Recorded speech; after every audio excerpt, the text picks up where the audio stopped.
Thank you very much, Mr. Speaker and members. We patiently waited over here to hear what this motion to recommit was going to be all about.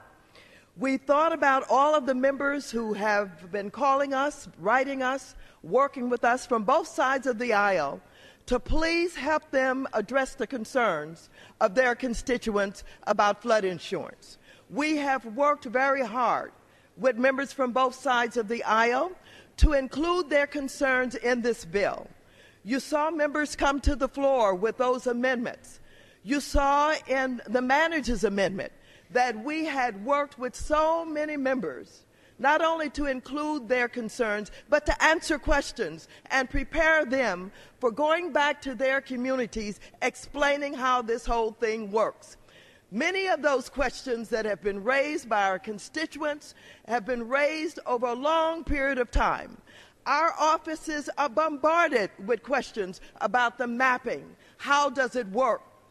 How are they going to get timely notification? What are the premiums all about? These questions go on and on and on to the point where our offices are oftentimes overwhelmed, not able to give sufficient information or to assist those communities where they have banded together, despite the fact oftentimes they have few resources to deal with these issues. And now, in this comprehensive authorization that we're doing, we address those constituent concerns with this outreach. I am very surprised that the members on the opposite side of the aisle would try and deny to their constituents the basic kind of information and services that we should all be responsible for. We should be able to say to our constituents, not only do you have a right to this information, but we're going to give you some help. You don't have to try and band together with resources that you don't have to find out how it all works, to oppose FEMA, to find out from your mortgage servicers why you didn't get a timely notice, to find out from your city who was notified perhaps by FEMA why they didn't notify the community. Speaker, the House is not in order. We cannot hear her appropriately.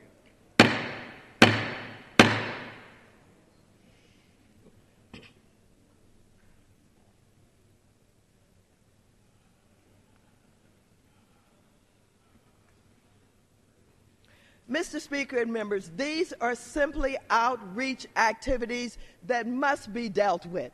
These are outreach activities that our constituents deserve.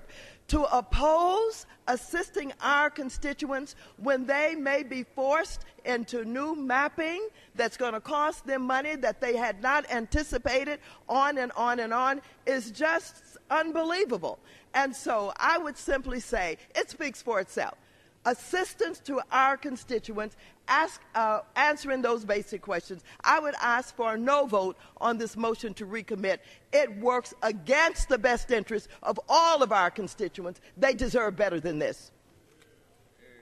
With that